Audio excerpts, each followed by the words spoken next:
Bismillahirrahmanirrahim. Assalamualaikum warahmatullahi wabarakatuh. Alhamdulillahilladzi anzala as-sakinata fi qulubil mu'minin liyazdadu imanan ma'a imanihim walau karihal kafirun. Asyhadu an la ilaha illallah al-malikul haqqul mubin Muhammadur rasulullah shadiqul wa'dil amin. Amma ba'd faqad qala ta'ala a'udzu billahi minasyaitonir rajim. Bismillahirrahmanirrahim. Zaharal fasadu fil barri wal bahri bima kasabat aydin nas. Sungguh telah nyata kerusakan di daratan maupun di lautan sebab ulah tangan manusia. Zaharal fasadu fil barri wal bahri bima kasabat aydin nas liyudhiqahum ba'dalladzi 'amilu la'allahum yarji'un.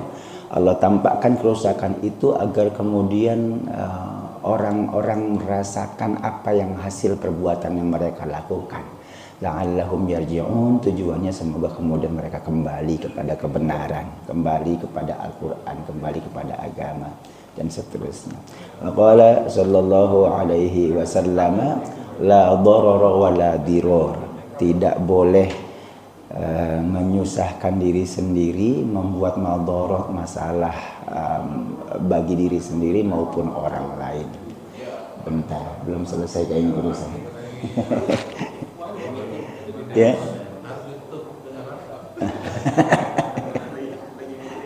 Bagaimana? Bentar, nggak perlu level presiden kalau untuk sebuah kabel doang mah ya. Kabel gulung aja Pak diganti Pak. Bentar. Udah. Ini tsunami yang kedua ya.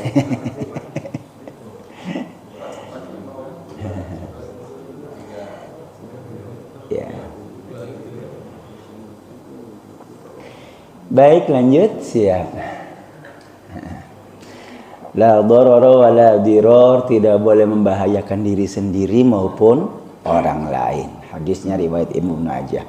Shadaqallahul azim wa shadaqa rasuluhul habibul karim dzalikanal syahidina syakirin alhamdulillahirabbil alamin. Ayah ibu, alhamdulillah pagi hari ini kembali bisa bertemu wajah silaturahim yang tali kasih di antara kita semua, sekaligus belajar bareng, ngaji bareng. Saya ingat November saya tidak bisa masuk karena di pekan pertama di bulan November kami ada acara keluar gitu, dan hari ini baru ketemu lagi.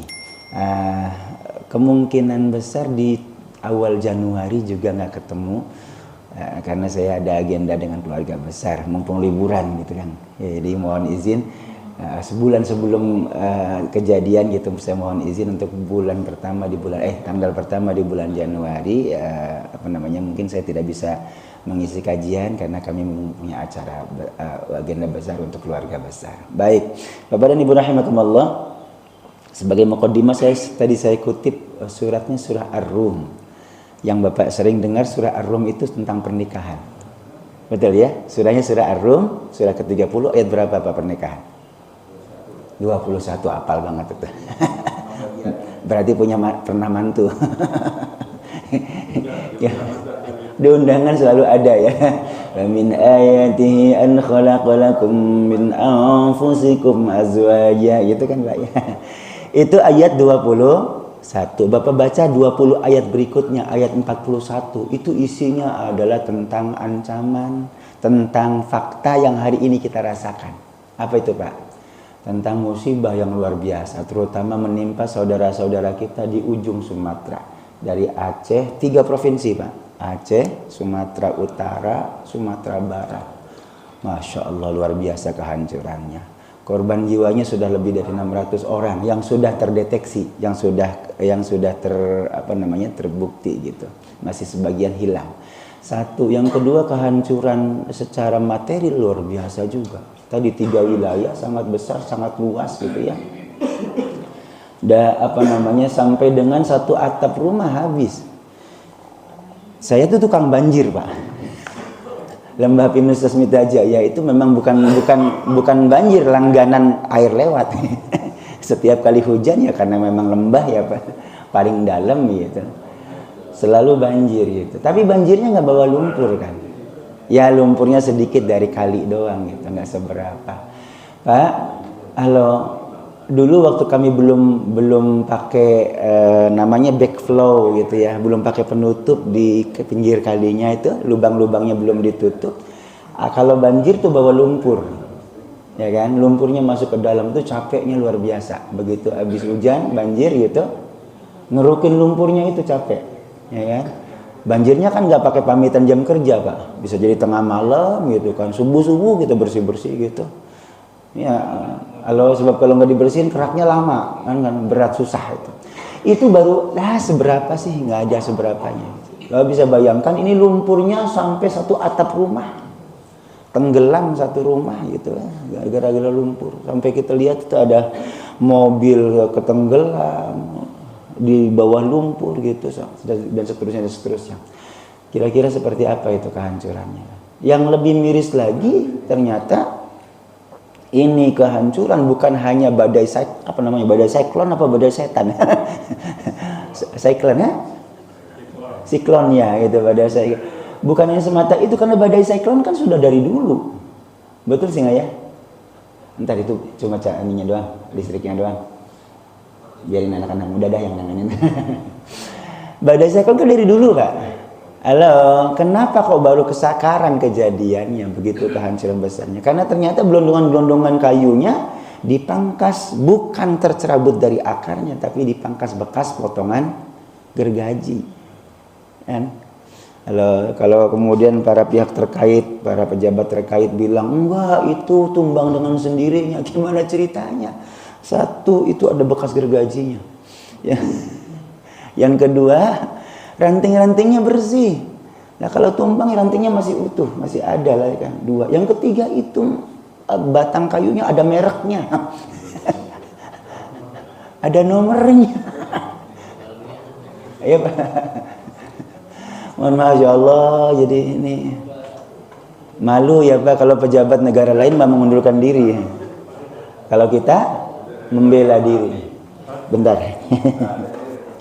Udah, Masya Allah.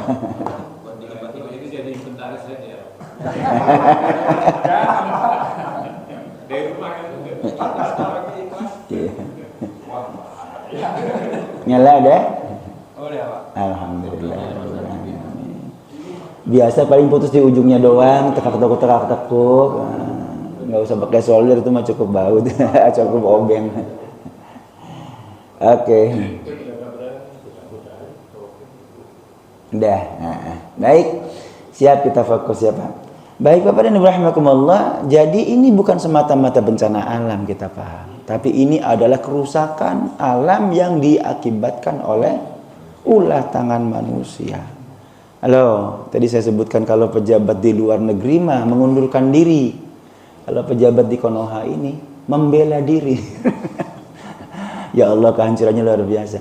Bapak, ini yang Allah sampaikan di surah Ar-Rum tadi, surah ke-30 ayat 41. Zaharul fasadu fil barri wal bahri bima kasabat aydin nas. Telah nyata kerusakan di lautan maupun di daratan, kembali dikebalik di daratan maupun di lautan, bima kasabat aydin nas, sebab ulah tangan manusia. Pak, yuk kita lanjutkan sedikit sebentar, ini mukadimahnya.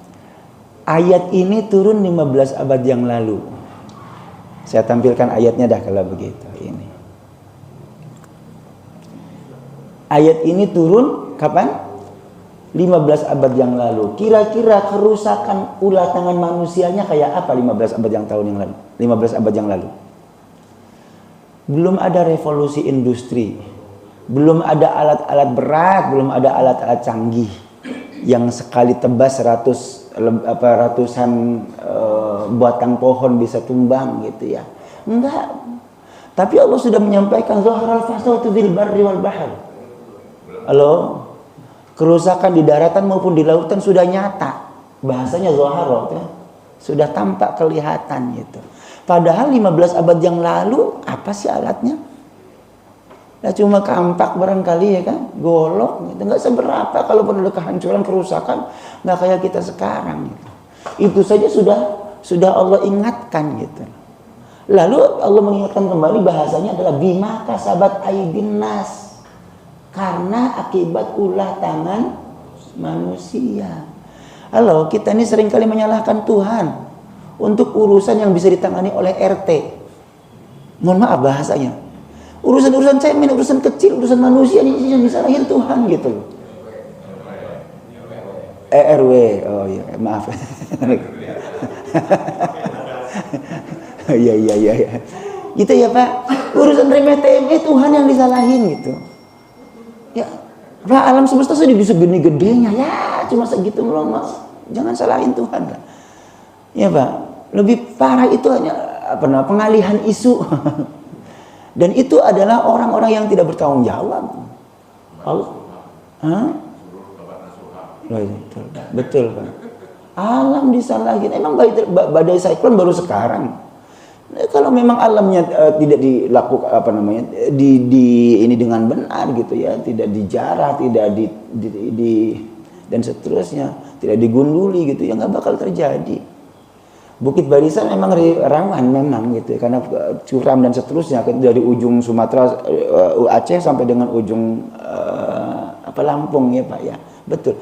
Tapi kan enggak juga kalau memang tidak digunduli mah gitu. Jadi jangan salahkan Tuhan kalau kemudian hari ini kita rasakan yang sesuatu yang luar biasa ini. Ini bima kasabat aydin nas. Lalu kalau Allah tampakkan kerusakannya itu saat ini Pak, apa? Liyudhiqahum ba'dalladzi 'amilu. Allah nyatakan agar mereka merasakan akibat ulah mereka itu. Dan sebagian ba'do agar mereka merasakan sebagian kecil aja ulah mereka itu yang kelihatan nyata aja, gelondongan kayunya nabrak rumah ceper habis hancur gitu kan. Halo, cuma masalahnya itu Pak, kenapa kita komplain? Karena yang merasakan bukan orang yang melakukan. Yang merasakan deritanya sekarang ini orang-orang yang nggak tahu apa-apa. Halo, yang ngeruk keuntungannya orang Jakarta. Hah? Ya kita aman tenang, bukan orang Jakarta. Ya kan, yang ambil mengeruk keuntungannya orang sini, orang-orang kota. Mereka yang menanggung akibatnya, kan gila itu Pak. Ya dari mulai konflik agrarianya, soal pertanahannya gitu kan, penjarahan tanahnya. Dari nenek moyang itu sudah berapa turunan gitu kan, mungkin di situ. Cuma masalahnya nggak punya legalitas formal. Karena maaf orang kampung ya kan, nggak ngerti soal urus BPN segala macam gitu. Akibatnya kemudian mereka dirampok, dijarah oleh PT gitu ya. PT masuk, mereka nggak punya kekuatan apa-apa. Dari mulai situ udah konflik tuh, ya kan. Kita lihat Pak sekarang, kalau banyak masyarakat konflik dengan PT, dengan yang memiliki HPH gitu ya, dan seterusnya. Ya Pak, nggak apa-apa biarin ada kamera. Ya, karena memang harus dikritisi ini, kita nggak boleh diem gitu. Agama itu bukan hanya ngurusin soal ibadah Pak. Agama bukan hanya orang soleh, itu bukan hanya orang yang sholat, bukan orang yang senantiasa istiqomah ibadah ritualnya, puasanya dijaga, bukan. Yang bolak-balik umroh, bolak-balik haji, bukan hanya itu. Soluha itu arti harfiahnya bukan hanya baik secara spiritual, tapi soluha itu patut layak secara sosial. Kalau kelihatan rajin sholatnya tapi jarah hutannya, bukan soleh juga namanya. Salah, bukan soleh tapi salah gitu. Itu liziqahum ba'dalladzi amilu. Nah, ujungnya hebat Pak. Ujungnya hebat. Al-Qur'an masa lalu gitu. La'allahum yarji'un. Kalau hari ini kalian merasakan derita akibat ulah kalian itu, la'allahum yarji'un, tujuannya agar kalian kembali kepada jalan yang benar. Kembali untuk melakukan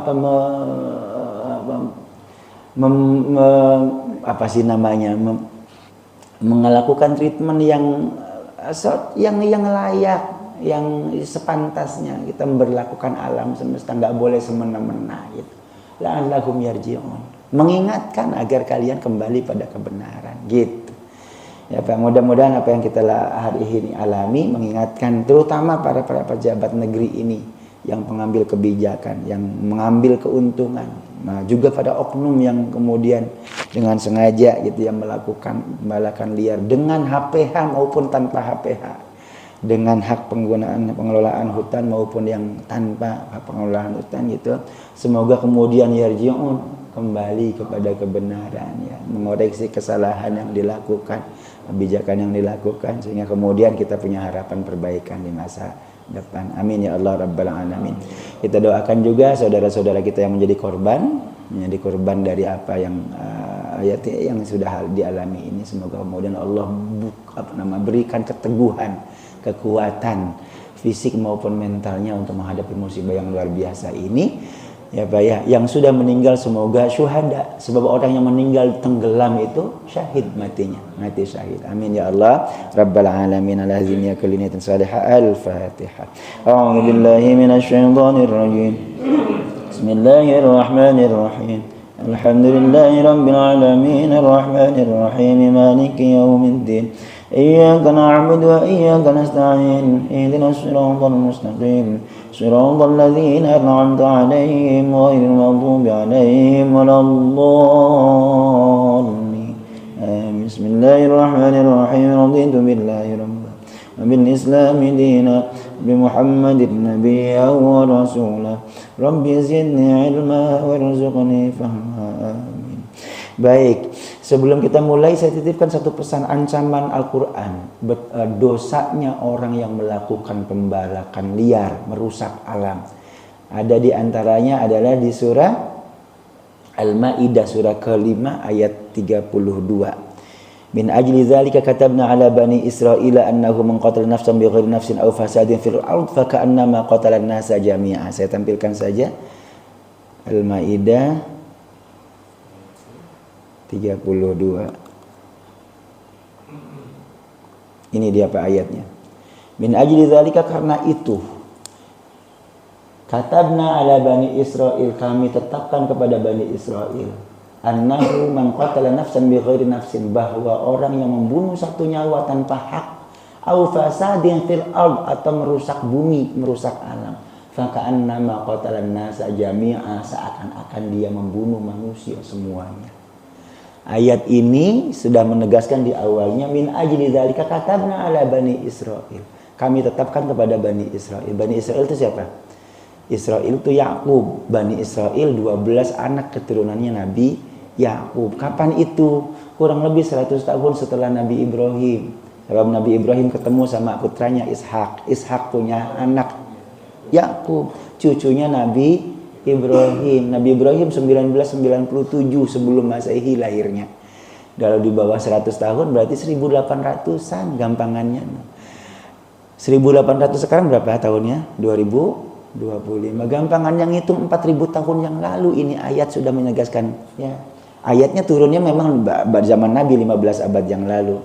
Ya, 1500 tahun yang lalu. Tapi kalau hukumnya sejak 4000 tahun yang lalu Allah sudah menetapkan siapa membunuh satu nyawa tanpa hak atau merusak alam, merusak bumi. Definitif di sini bumi. Merusak bumi, maka seakan-akan dosanya sama dengan membunuh seluruh manusia seluruh dunia. Kebayang nggak itu? Ya, bunuh satu nyawa aja, balasnya nyawa lagi kan. Hukuman tertingginya hukuman mati gitu kan. Kalau pembunuhan berencana, kisos dalam bahasa agamanya, hukum positifnya masih nggak? Masih. Hukuman mati itu ancaman tertingginya. Paling rendah kalau bukan hukuman mati 20 tahun penjara misalnya kayak gitu ya kan.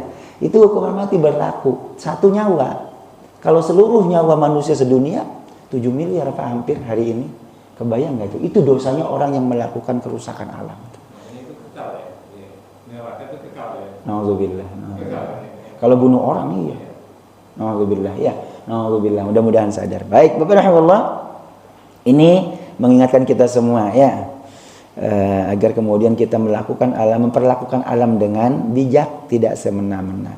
Hanca kita saya catat di bulan Oktober itu sampai dengan khutbah Idul Adha, Idul Fitri bagian yang kedua selesai. Itu di Oktober. Nah, bulan November tidak masuk. Nah, bulan Desember kita masuk ini. Yang ke-19 yakni tentang sholat di masjid yang ada kuburannya. Untuk konteks kita orang kota barangkali tidak banyak ketemunya, jarang ya. Meskipun ada, nggak bisa dipungkiri ada. Masyarakat komplek mah enggak, karena komplek mah dibangun perumahan baru ya kan.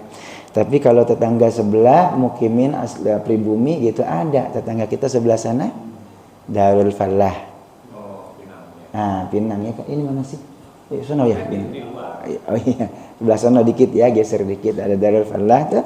Persis di depan masjidnya ada kuburan. Baik, ini bagaimana sholat di masjid yang ada kuburannya.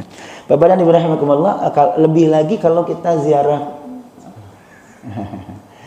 ziarah Wali Songo misalnya ya. Kalau ziarah Wali Songo selalu ada masjid di sampingnya, ya kan?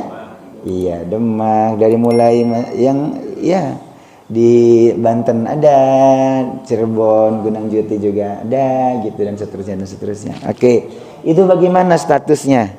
Baik, Bapak dan Ibu rahimakumullah, ini mulainya kita perlu membedakan ini dulu. Perlu dibedakan antara menjadikan kuburan sebagai masjid, satu, ada kuburan dijadiin masjid. Yang kedua, sholat di arah kubur, dua. Yang ketiga, sholat di masjid yang ada kuburan di sekitarnya. Sholat di masjid yang ada kuburan di sekitarnya. Kalau komplek baru ya Pak ya, ada di sebelah tetangga kita Al-Muhajirin, BPI itu. Ya kan, persis depan masjidnya ada kuburan. Mana duluan? Kuburan atau masjid itu?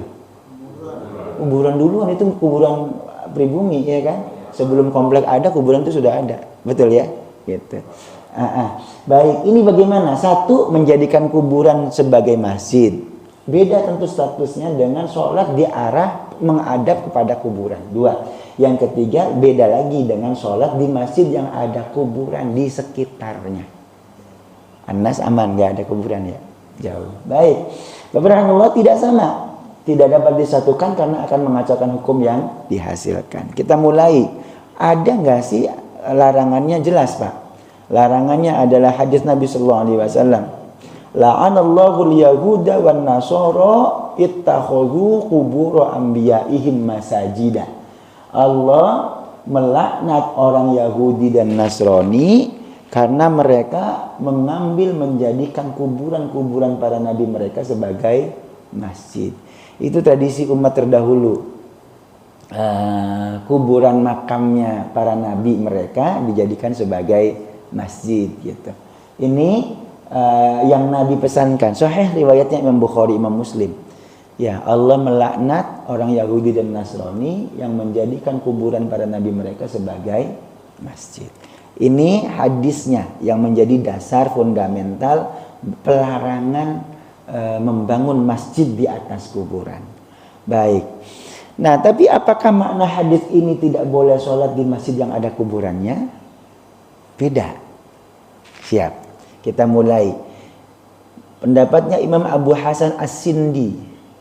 As-Sindi kayaknya kalau Sindu-Sindu begitu Hindustan ya. Daerahnya daerah sana. Wa muraduhu bidzalika ayyahdara ummatahu ayyasna'u biqabrihi ma sana'al yahudu wan nasara biquburi anbiya'ihim.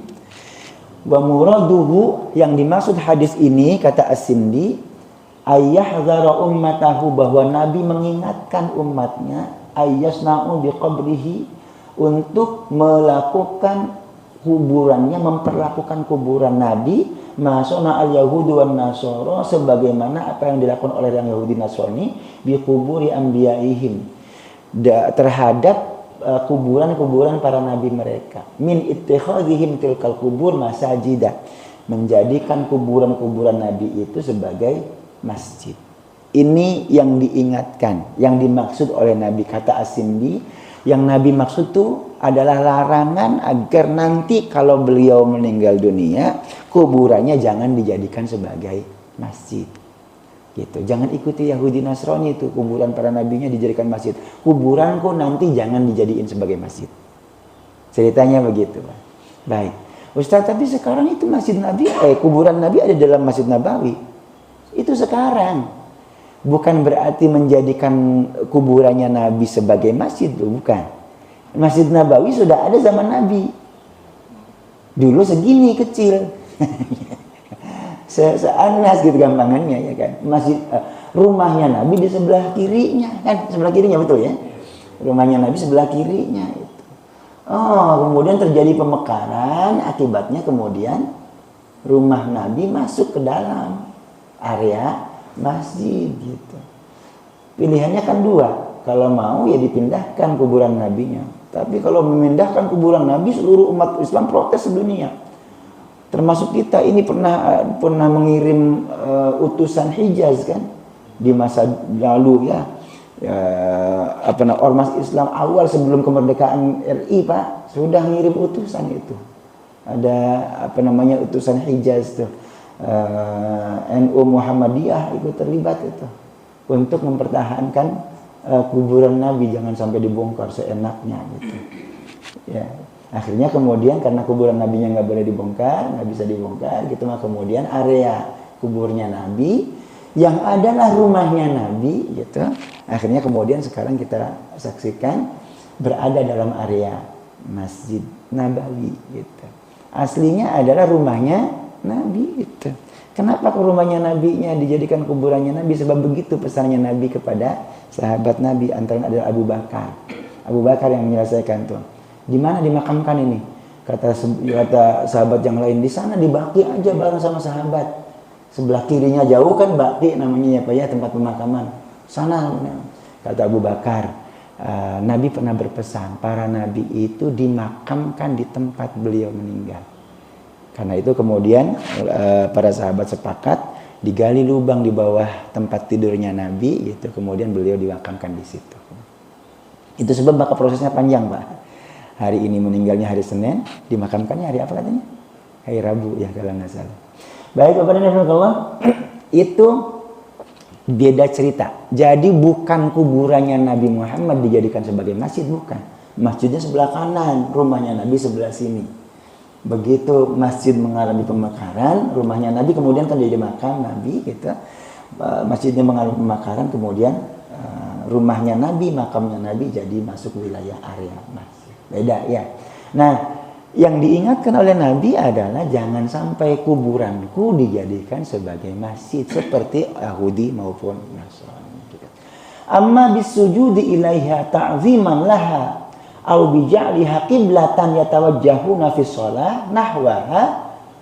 Ini qila wa mujarrad ittikhadhi masjidin fi jiwari salihin tabarrukan ghairu mamnu.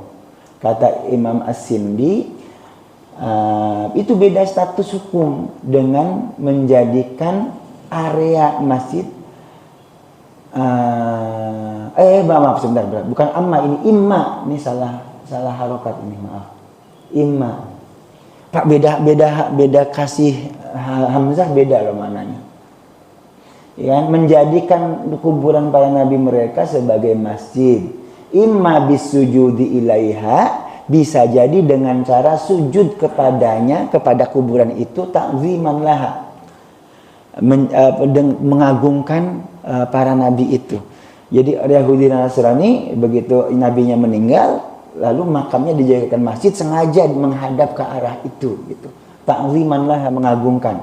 Au bija'liha qiblatan, menjadikan kuburan itu sebagai arah kiblat. Yatawajjahuna fi sholati nahwaha, mengarahkan wajahnya ketika sholat menghadap ke kuburan para nabinya itu gitu. Qila, itu yang dilarang, itu yang tidak diinginkan oleh Nabi. Ulangi, itu yang tidak diinginkan oleh Nabi. Jangan jadikan kuburanku sebagai masjid, nanti kamu akan menghadap kuburanku ketika sholat gitu kan. Menjadikan kuburanku sebagai kiblat, itu yang Nabi larang. Qila wa mujarrad ittikhadhi masjidin fi jiwari salihin tabarrukan ghairu mamnu. Adapun hanya membangun masjid di sekitaran, di seputar, di area kuburannya orang soleh dengan tujuan tabarrukan, ngalap berkah, ghairu mamnu, kata As-Sindi, itu mah nggak dilarang. Yang dilarang oleh Nabi itu adalah kuburannya dijadikan arah kiblat, kuburannya dijadikan sesembahan. Adapun kuburannya di sampingnya, lalu bangun masjid di sisinya, karena banyak orang ziarah ke situ Pak, ya kan? Orang butuh sholat jauh masjidnya itu, udah dibangunlah masjid di situ, sekaligus tabarrukan, ngalap berkah orang-orang yang soleh itu, gitu. Ghairu mamnu, kata As-Sindi, itu mah nggak dilarang. Jadi yang dimaksud oleh Nabi bukan nggak boleh total membangun masjid di samping kuburannya orang soleh. Bukan itu. Yang dilarang adalah menjadikan kuburan itu sebagai kiblat, sebagai sesembahan. Clear ya Pak?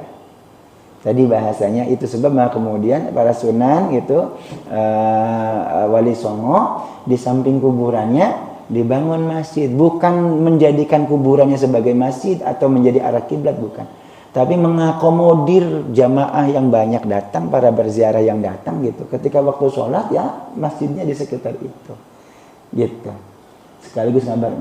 Kata As-Sindi itu mah nggak dilarang, bukan itu tujuan hadis nabinya. Baik, ini pendapatnya Abu Hasan As-Sindi 208, sumbernya dari Imam Abu Hasan As-Sindi sendiri, Syarah As-Sindi 'alan Nasa'i. Ini beliau menjelaskan hadisnya Imam Nasa'i.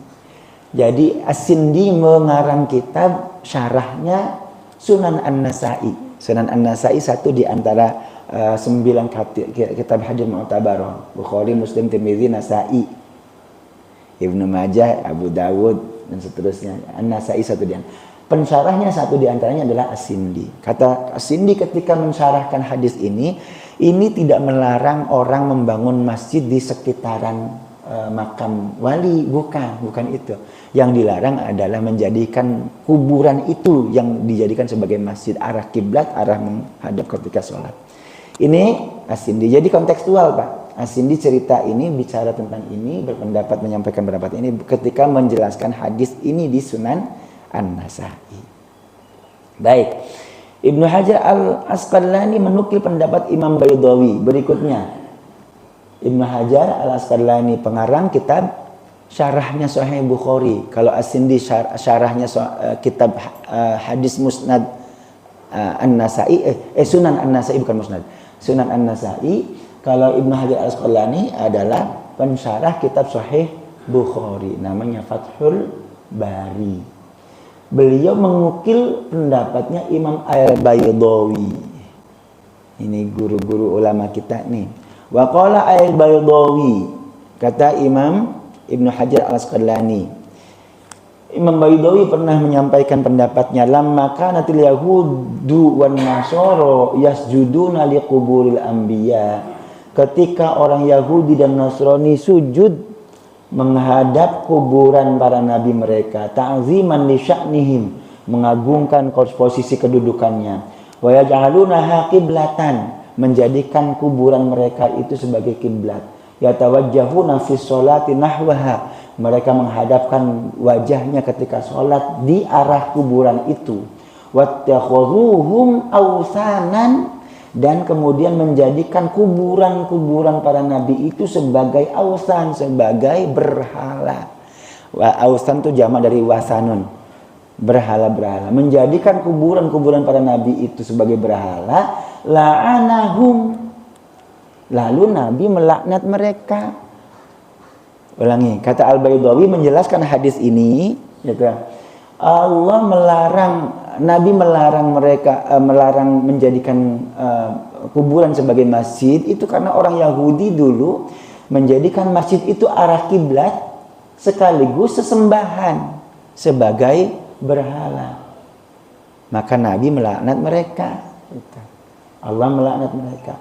Wa mana'al muslimina an misli dzalika. Lalu Nabi melarang orang Islam untuk melakukan hal itu. Oke, kita nggak boleh menjadikan kuburan sebagai kiblat, sebagai masjid, gitu, tempat kita sujud, karena khawatirnya seperti orang Yahudi dan Nasrani menjadikan itu sebagai berhala. Gitu.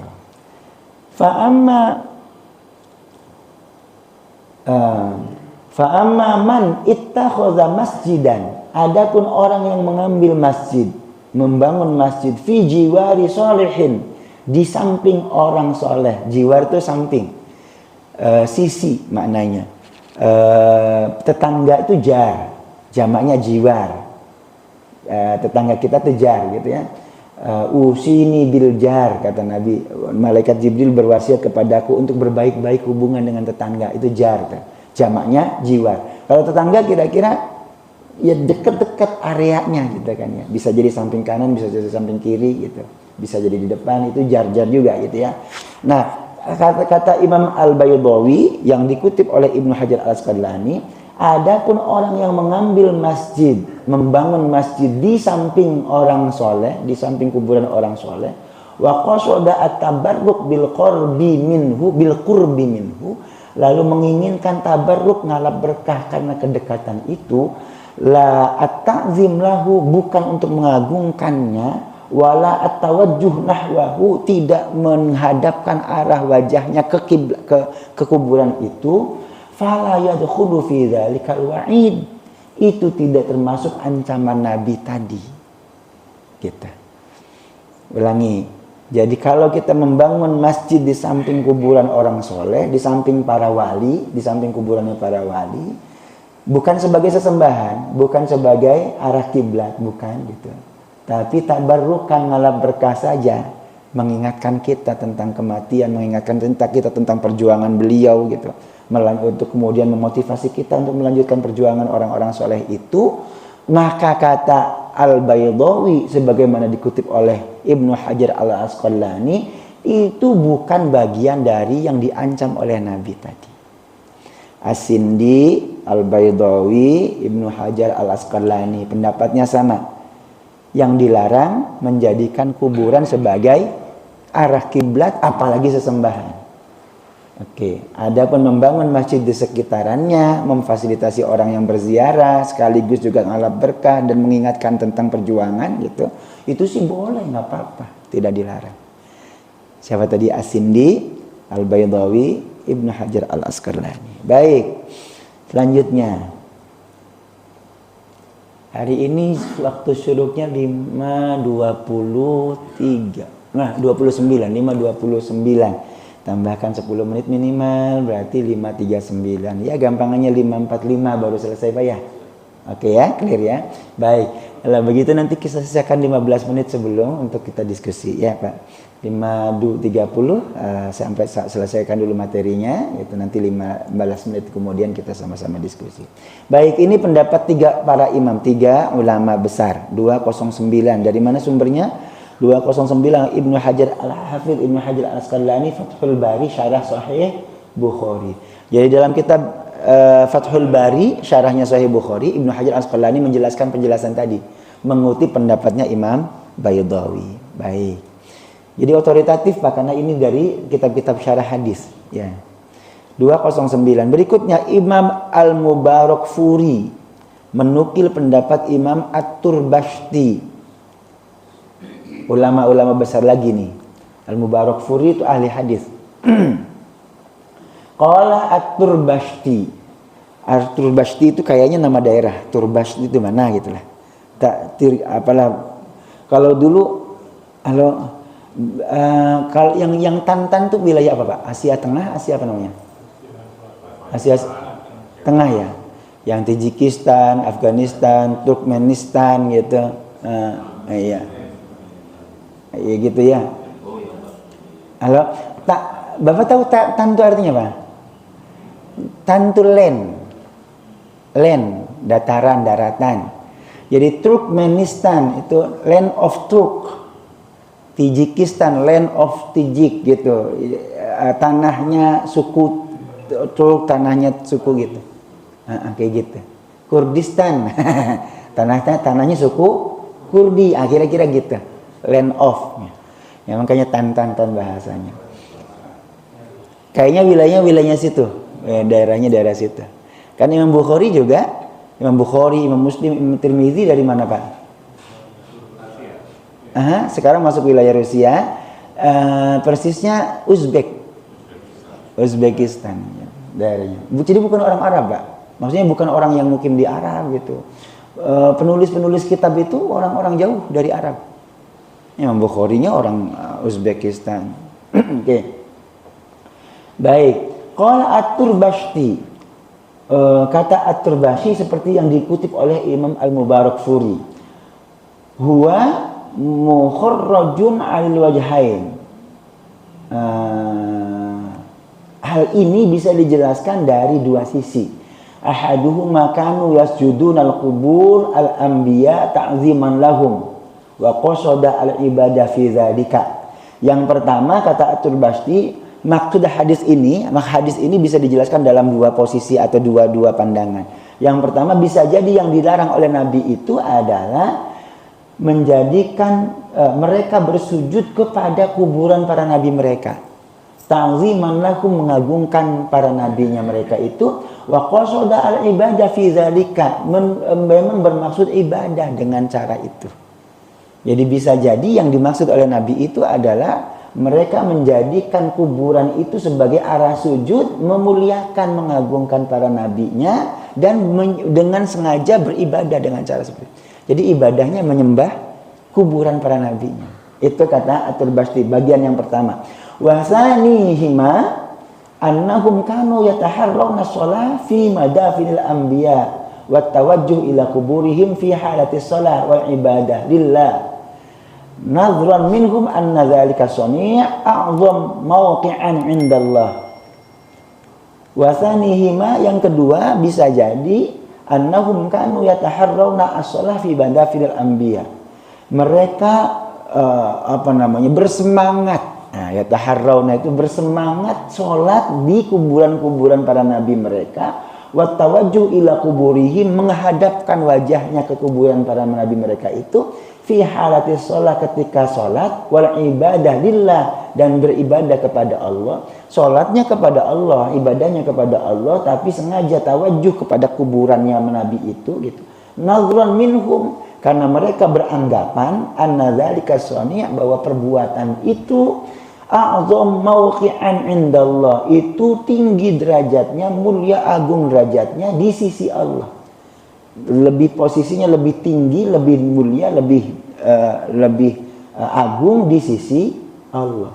Listimalihi alal amrayn, karena ada memper dengan atau berpeluang dua hal, ibadah wal mubalaghah fi ta'zimil anbiya. Satu sisi ibadah, yang kedua mubalaghah fi ta'zimil anbiya, mengagungkan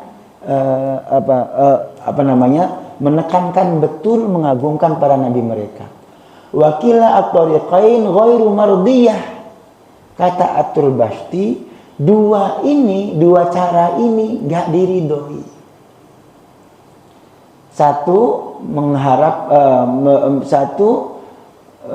Sujud kepada kuburan para nabi, menyengaja ibadah, satu. Yang kedua, ibadahnya kepada Allah, tapi beranggapan kalau ibadah itu dilakukan dengan cara menghadap ke kuburan nabinya lebih hebat, lebih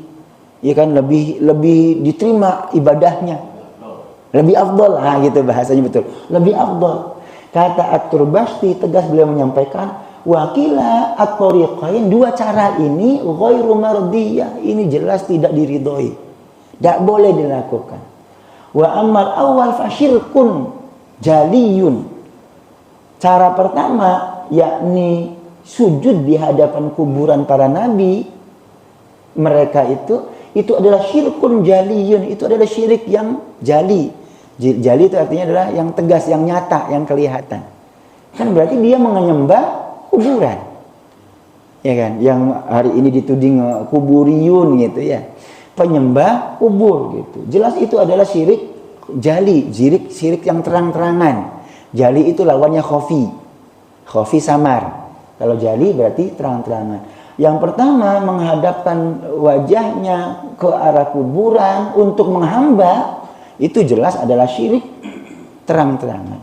Wa amma tsaniyah falima fiha min ma'na al-isyrak billah azza wa jalla. Kalau yang kedua polanya, ibadahnya benar kepada Allah tapi menghadapkan ke arah kuburan. Itu adalah memper gitu.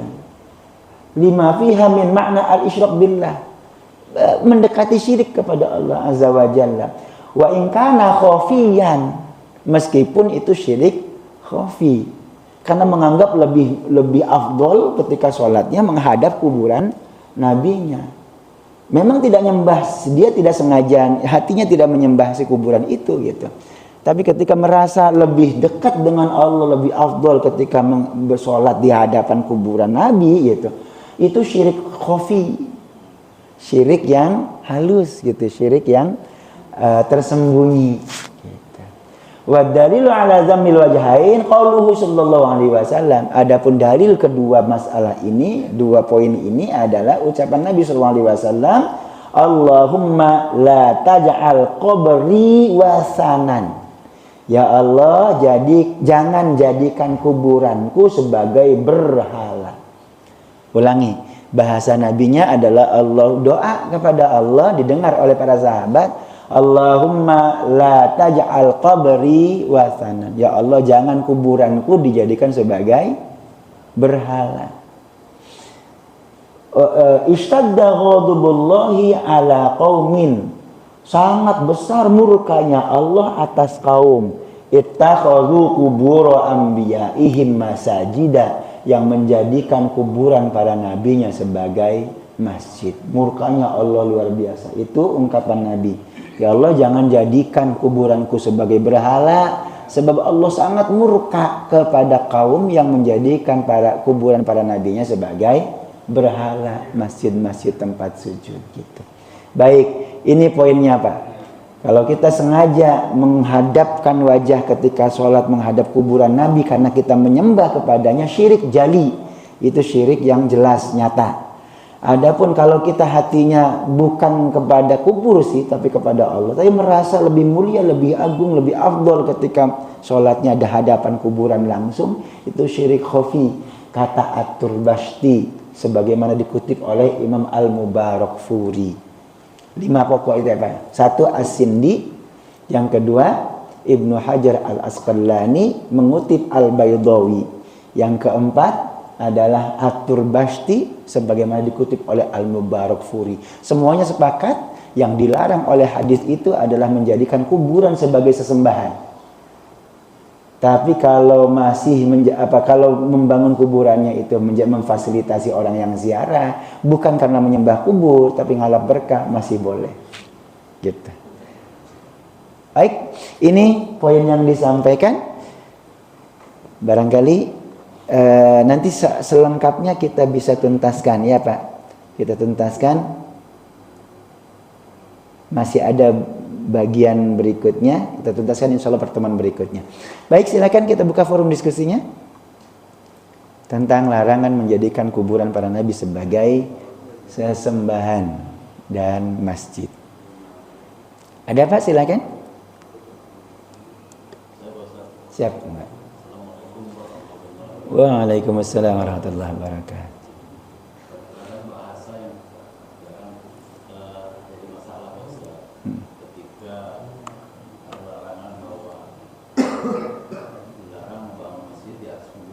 Pengertiannya itu apa?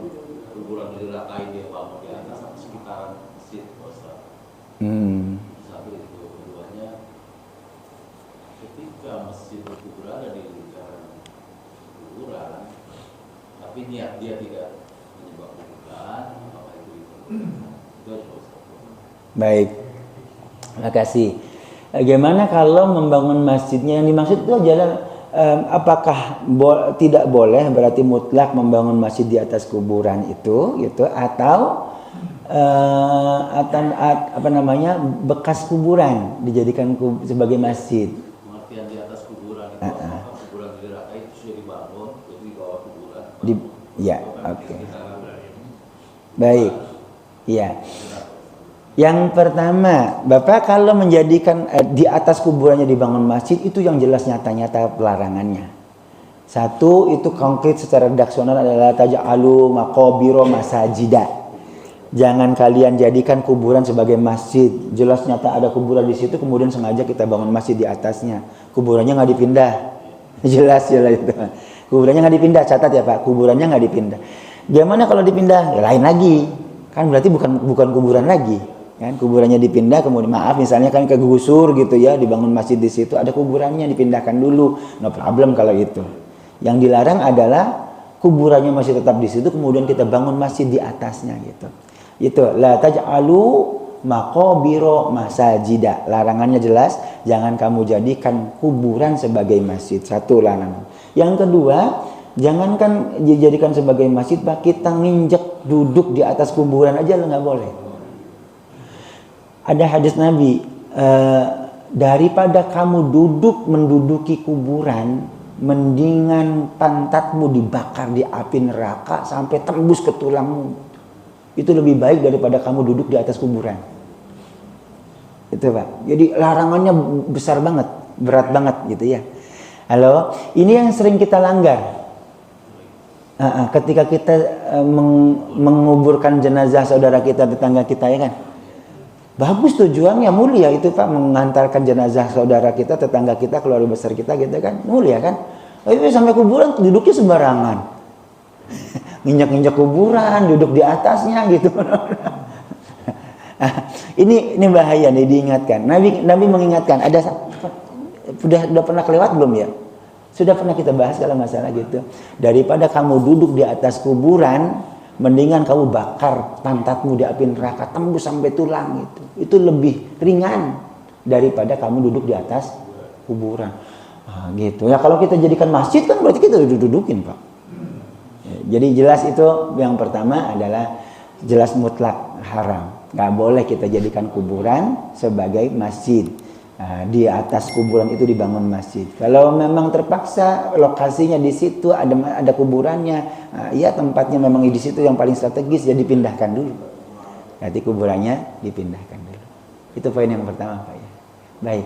Yang kedua tadi? Jika masjid itu berada di area kuburan, selama dia tidak niat untuk menyembah kuburan itu. Oke. Kasusnya misalnya seperti komplek misalnya BPI Al-Muhajirin misalnya gitu. Di situ sudah ada kuburan. Kemudian developer membangun masjidnya itu di dekat itu. Tujuannya apa? Menyembah kubur. No, itu yang dijelaskan barusan. Bukan tujuannya bukan menyembah kuburan, bukan. Itu soal positioning lokasi saja. Memang paling strategis di situ. Tempatnya kan di tengah dia kan, bisa diakses dari mana-mana kan gitu. Itu paling strategis di situ posisinya gitu. Udah gitu kan Pak, mohon maaf ini belak-belakan aja. Emang nggak ada tempat lain apa developer? Bangun masjidnya di samping kuburan. Pak, kalau rumah dibangun di pinggir kuburan nggak laku. Halo. Ini kuburan massal kan, kuburan besar itu. Walaupun kuburan wakaf Pak, itu kuburan wakaf bukan kuburan TPU Pak. Jadi nggak boleh tetangga kuburan orang komplek dimakamin di situ nggak boleh, karena itu kuburan wakaf, bukan kuburan TPU. Oke. Ini barangkali sebagian kita nggak tahu ya kan, dikira TPU. Oh ini komplek kuburannya orang Muhajirin, orang BPI gitu, bukan. Orang meninggal, orang BPI kalau meninggal kemana? Ke TPU, bukan di situ, bukan. Itu kuburan sudah ada. Halo Bapak, pertanyaannya kenapa bangun masjidnya di situ? Sebab developer mikir kalau bangun rumah di situ nggak laku-laku, makanya dibangun masjid aja. Halo, sebelah sini di Pinus persis depan saya tuh ada rumah kan, dijual nggak laku-laku, nempel kuburan itu. Jadi bukan yang selama tidak menjadikan kuburan itu sebagai sesembahan, nggak apa-apa itu mah. Gak soal. Baik. Mungkin berbeda status awalnya dengan Darul Falah. Kalau Darul Falah bisa jadi itu kuburannya adalah kuburan pendiri wakif yang punya tanah itu dulu, bisa jadi. Wallahu a'lam, saya belum tahu bagaimana persisnya gitu ya. Anak cucu biar kamu nggak lupa sama engkongmu dulu yang mewakafkan masjid ini, engkongmu dimakamkan di sini. Biar ketika kamu mau sholat, kamu lihat, ingat mendoakan orang tua. Bukan jadikan sembahan, bukan. Bukan ditujukan untuk menyembahnya, bukan. Biar ingat sama orang tua, nggak lupa mendoakan orang tua yang mewakafkan masjid ini, tanah untuk masjid ini loh gitu. Kan tujuannya baik itu. Oke, poinnya selama tidak dijadikan sebagai sesembahan ya nggak apa-apa sebenarnya. Apalagi Bapak beda status hukumnya lagi, karena lebih tegas lagi karena sudah berhalang tembok. Ya betul. Masjidnya di sini, kuburannya di mana? Seberang situ kelihatan nggak? Enggak. Orang nggak berpikir menyembah kuburan lah. Ya aku sudah terhalang tembok. Kira-kira. Walaupun arahnya ia menghadap kuburan, tapi kan nggak nyembah kubur, orang kuburannya terhalang tembok nggak kelihatan gitu. Kenapa di situ makamnya? Biar ingat anak cucunya, nggak lupa mendoakan orang tuanya. Baik, siap, silakan. Ada lagi? Clear ya? Kalau cukup jelas kita lanjutkan sedikit lagi. Menunggu waktu yang tersisa, ini tinggal kurang lebih 10 menit. Oke. Baik. Al-Mubarakfuri At-Turbashti, 5 tokoh tuh, 5 ulama. Hadis larangan sholat ke kuburan. Wa an Abi Marsad Al-Ghanawi qala sami'tu Rasulullah sallallahu alaihi wasallam yaqul. Dari Abi Marsad Al-Ghanawi, saya mendengar Rasulullah SAW bersabda, la tusallu ilal kuburi wa la tajlisu alaiha. Ketemu hadisnya nih sekarang. La tusallu ilal kubur, jangan kamu sholat menghadap ke arah kuburan. Jelas itu definitif. Wa la tajlisu alaiha, jangan duduk di atas kubur. Hadisnya sahih riwayat Imam Muslim. Larangannya jelas tuh. Jangan duduk di atas kuburan. Bagaimana kalau kan larangannya duduk Ustaz. Kalau nginjak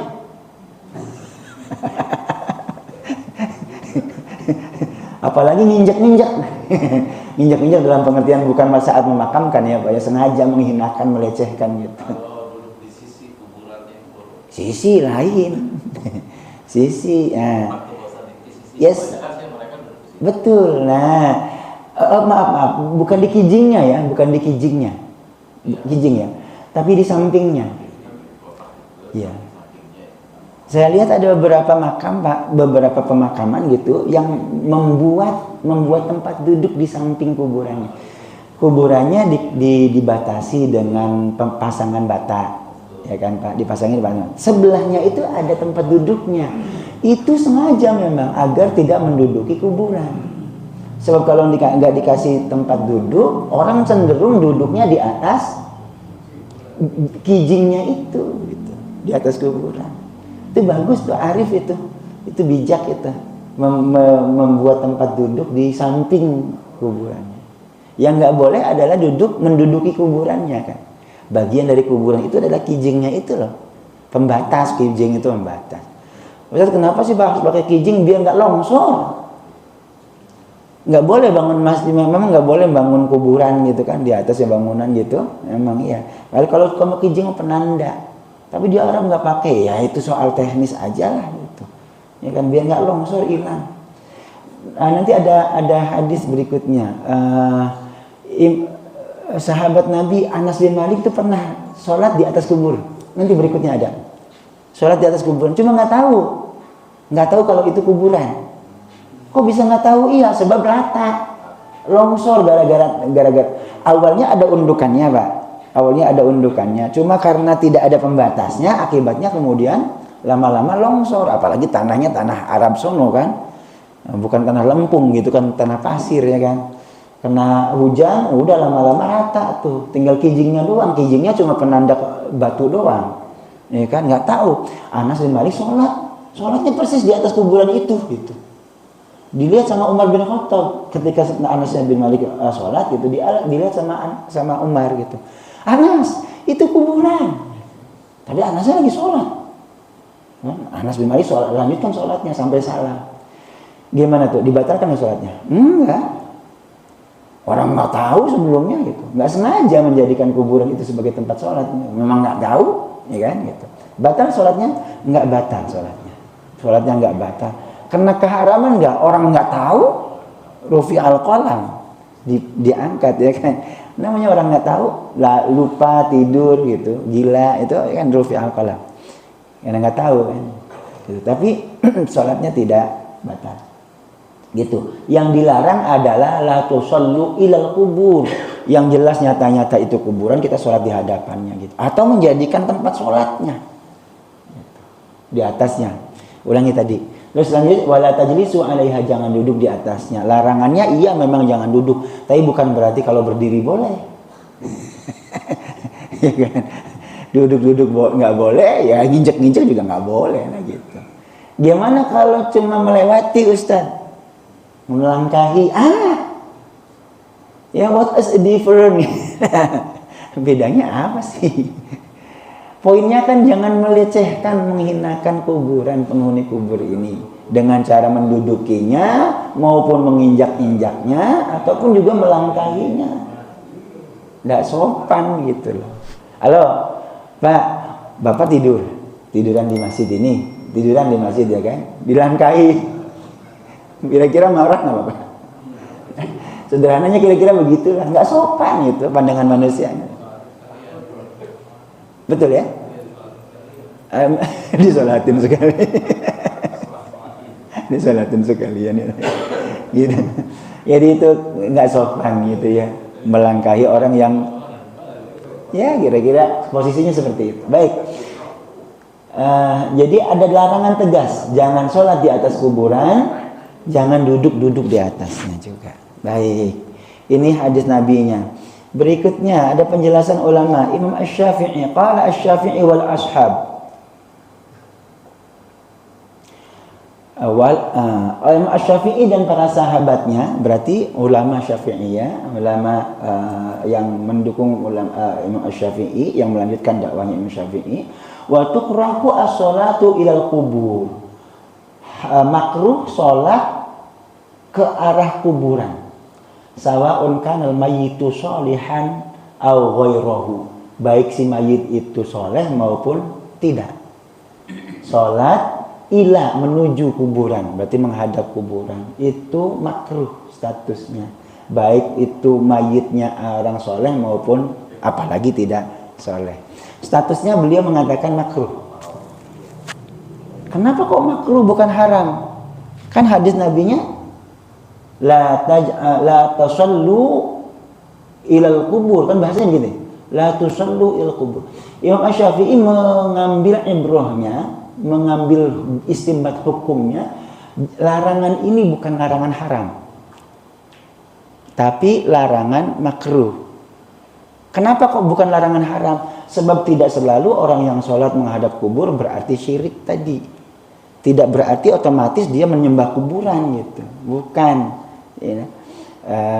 Contoh konkret misalnya kayak tadi sholat, ini masjid depannya ada kuburan, udah masjid jelas ketutup pakai ini gitu, depannya ada kuburan. Kalau seperti itu bagaimana? Apakah otomatis haram? Enggak haram, cuma makruh. Kenapa makruh? Karena khawatir. Yang Syafi'i kan terkenal dengan ikhtiyatnya Pak, dengan kehati-hatiannya.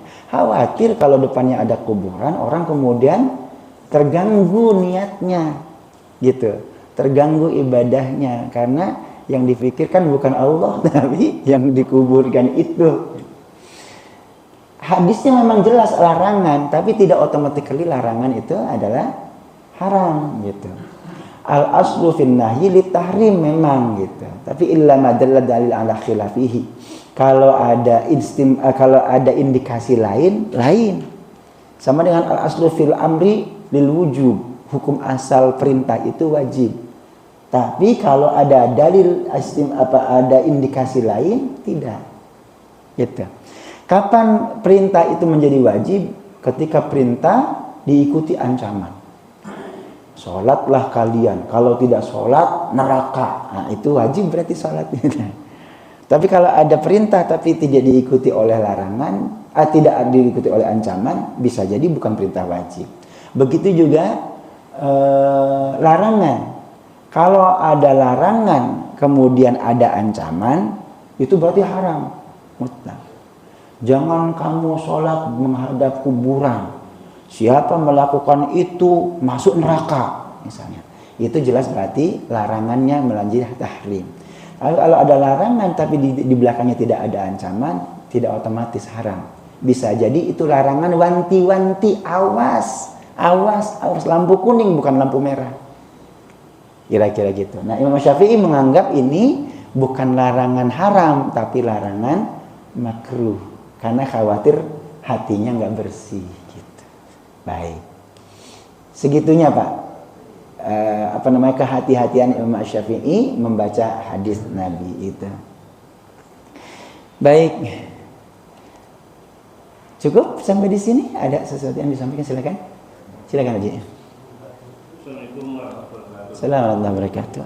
Mas. Di awal tadi Ustaz dan kajian pagi ini disampaikan ayat andalan.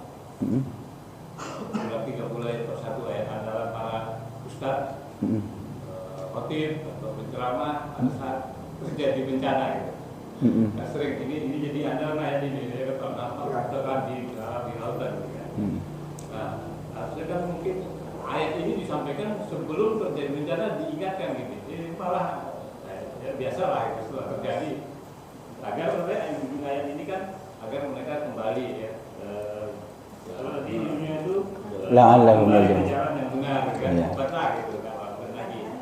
Nah, sama dengan kalau di televisi itu kalau dai kan ayatnya ini, tapi kalau di televisi itu ayat apa bukan ayat tapi untuk menggugah masyarakat andalannya itu lagu Ebit Giade kan. Mumpung kita masih diberi waktu gitu. Nah, tapi ini di negeri kita ini malah organisasi besar itu malah dikasih apa ya urusan untuk Mining, tambang seperti malah jadi melegakan gitu. Kalau pertambangan mungkin supaya legal lah gitu. Malah kan melakukan tambang. Jadi gimana Assalamualaikum warahmatullahi wabarakatuh. Waalaikumsalam warahmatullahi wabarakatuh. Baik.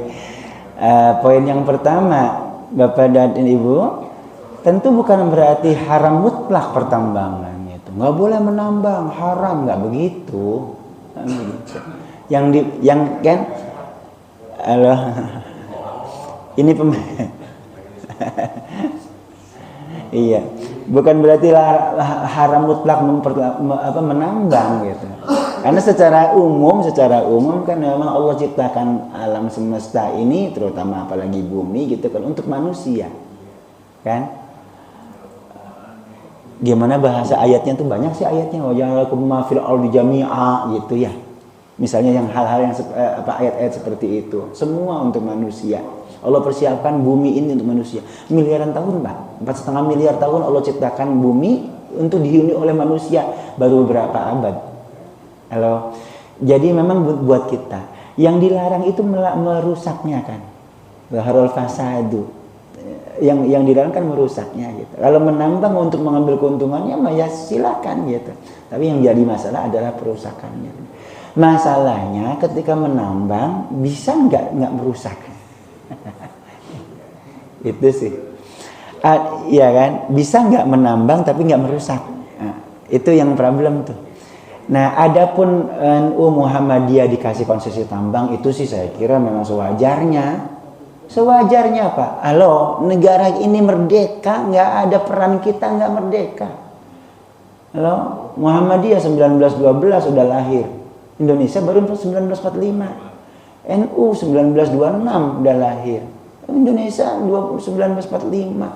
Jauh sebelum merdekanya Indonesia, yang membangun peradaban, membangun nasionalisme, membangun rasa kebangsaan itu adalah kita umat Islam. Parahnya begitu Indonesia merdeka, umat Islam dipinggirkan. Zaman Orde Baru, sepanjang Orde Baru itu NU nggak punya peran, ditindih sedemikian rupa itu, ya kan? Begitu juga dengan yang Muhammadiyah juga pernah mengalami hal yang sama. Jadi disisihkan Pak, yang memerdekakan kita, gitu, yang mempertahankan kemerdekaan kita. Begitu kue kemerdekaan di tangan, kita disisihkan. Halo, siapa yang dapat kue kemerdekaannya? Mereka, maaf, para cukong-cukong, 9 naga, gitu, ya kan? Maka kalau hari ini kemudian negara ngasih konsensi kepada NU Muhammadiyah sebagai ormas Islam terbesar misalnya gitu, itu ya imbal balik, imbal jasa gitu. Terima kasihnya negara kepada ormas Islam itu sah saja. Yang sepantasnya bahkan sepantasnya. Cuma yang jadi problem kitanya kan Mbak, bisa nggak menambang tapi tidak merusak? Setelah penambangan kemudian kembali direboisasi, di apalah bahasanya gitu ya, sehingga kemudian alamnya tetap bisa kembali normal gitu. Itu problemnya sih. Kalau ormas Islamnya dapat konsensus, wajar, itu terima kasihnya bangsa ini kepada ormas Islam. Itu memang sewajarnya, bahkan seharusnya dari dulu. Ya. Ya kan? Jadi segitu sih baik, tapi ternyata kalau kita baca di media, pengelolaannya juga sama aja. Nah itu. Pengelolaan walaupun diberikan ke kelompok agama, sama juga gitu, juga. Malah bukan Karena dia apa namanya, kelompok agama ini kan mereka nggak punya ahlinya. Ahlinya ya tambang swasta juga. Akhirnya mereka bekerja sama dengan pengusaha tambang juga. Iya, betul. Ya itulah yang terjadi dengan saudara kita yang ribut-ribut sekarang. Iya, betul. Jadi memang ya, tapi kagak yang namanya tambang, mau tambang pasir, tambang batu bara, tambang emas. Itu merusak. Nggak ada komitmen negara yang didapat oleh negara, apalagi masyarakat yang ada di sekitar itu. Nggak ada. Kenapa? Negara tidak menyediakan fasilitas. Contohnya apa? Saya lebih pengen dijajah sama Belanda lagi saja. Belanda itu tambang, kalau di Sumatera Barat bikin tambang pemiling, disediakan kereta apinya, relnya. Di Jawa ada pertanian tebu, dibikin rel kereta apinya, sehingga tidak merusak lingkungan jalanan. Coba dia tambang kita di Kalimantan, Sulawesi, di Sumatera, pakai jalan yang dibangun oleh yang jangan dari jauh-jauh lagi, yang Pak Kadem lagi sibuk, lagi marah-marah, para panjang, yang tempatnya udah janda tuh. Berapa ratusan miliar membangun jalan beton itu rusak oleh tambang pasir. Iya. Apa yang didapat oleh negara? Nggak ada. Masyarakat dapat debu.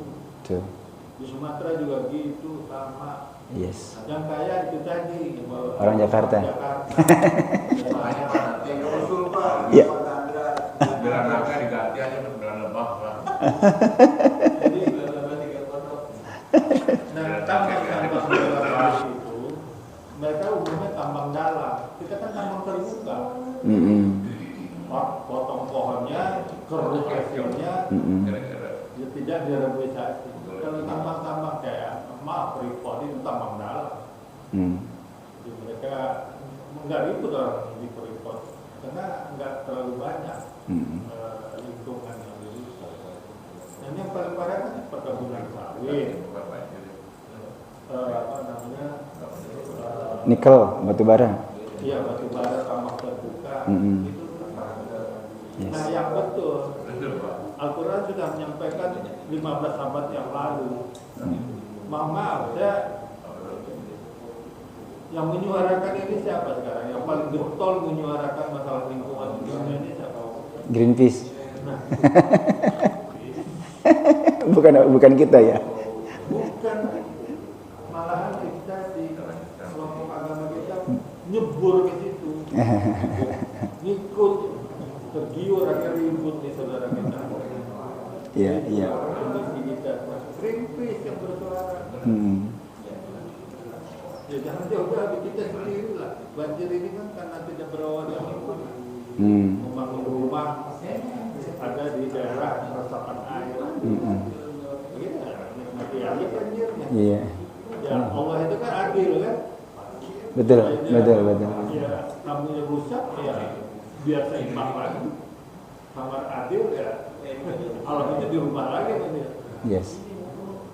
Kan ya masalah itu terdampaknya ada orang alim, orang jahat ya tidak ada risiko itu. Karena semua. Jadi kalau rata. Karena wattaqu fitnatan la tusibanna alladziina zalamu minhum. Allah itu sudah ingetin. Tapi yang getol itu justru Greenpeace. Yes. Baik, itu mengingatkan. Ini sebagai Betul, pengingat kita semua, Bapak. Pengingat kita semua gitu.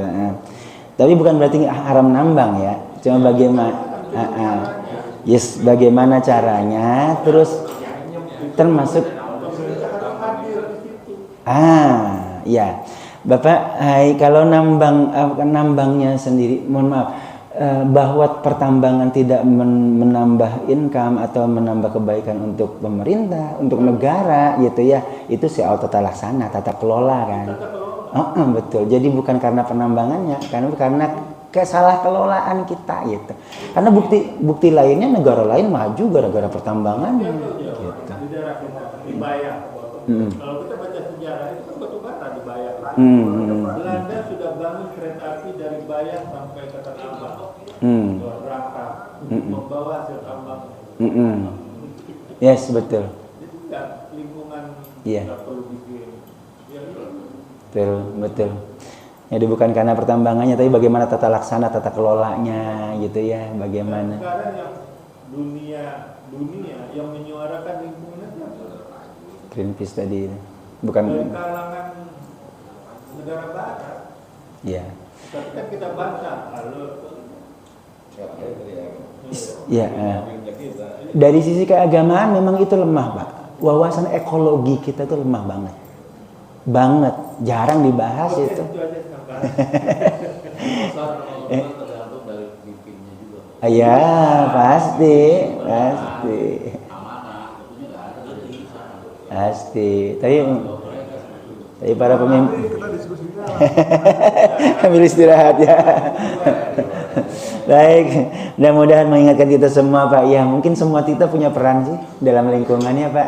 Termasuk kita mukimin, saya termasuk diantaranya gitu ya. Udah tahu itu tak resapan air dibangun perumahan. Katanya Pak Ustaz DPR nggak bersuara. Baik, semua terlibat ternyata. Baik. Mudah-mudahan mengingatkan kita semua ya. Jadi kalau kemudian terjadi bencana seperti ini gitu ya, jangan salahkan Tuhan. Itu adalah akibat ulah tangan manusia sendiri, akibat kita sendiri. Baik, semoga kemudian menyadarkan kita semua untuk semakin bijak memperlakukan alam, terutama para pengambil keputusan, terutama di negeri ini gitu, sehingga kemudian pertambangannya manfaat untuk bangsa negara gitu ya, membuka lahan pekerjaan dan banyak membagikan income untuk negara, menyejahterakan, bukan menyengsarakan. Ulangi, menyejahterakan, bukan menyengsarakan. Amin ya Allah rabbal alamin. Al-Fatihah. A'udzubillahi Bismillahirrahmanirrahim. Alhamdulillahirabbil alamin arrahmanir rahim maliki yaumiddin iyyaka na'budu wa iyyaka nasta'in ihdinas siratal mustaqim siratal ladzina an'amta 'alaihim ghairil maghdubi alaihim waladdallin. Amin. Astaghfirullahaladzim ya maulana Allahumma shalli ala sayyidina habibina syafi'ina maulana Muhammad sallim radallahu ta'ala rabbil alamin hamdash syakirin hamdan yuafi ni'amaka fi mazidah rabbana lakal hamdu kama yanbaghi li jalalika karim wa li 'azimi sultanik. Allahumma shalli ala sayyidina Muhammad wa ala ali sayyidina Muhammad. اللهم ربنا ظلمنا انفسنا وان لم تغفر لنا وترحمنا لنكونن من الخاسرين. اللهم ادفع عنا الغلاء والبلاء والوباء والفحشاء والمنكر الشدائد المحن ما ظهر منها ما بطن من بلدنا إندونيسيا هذا خاصة من بلاد المسلمين عامة إنك على كل شيء قدير. اللهم حدنا بالتقوى والاستقامة وحدنا من موجبات الندامة في الحال والمال والمآل إنك سميع الدعاء. اللهم ربنا هب لنا من أزواجنا وذرياتنا قرة أعين واجعلنا للمتقين إماما واجعلنا مقيم الصلاة ذريتي ربنا وتقبل دعاء. ربنا تقبل منا إنك أنت السميع العليم تب علينا إنك أنت التواب الرحيم. ربنا آتنا في الدنيا حسنة وفي الآخرة حسنة وقنا عذاب النار. صلى الله عليه محمد وعلى آله وسلم. سبحان ربك رب العزة عما يصفون وسلام على المرسلين والحمد لله رب العالمين. الحمد لله رب العالمين. سبحانك اللهم وبحمدك أشهد أن لا إله إلا أنت أستغفرك وأتوب إليك. السلام عليكم ورحمة الله وبركاته.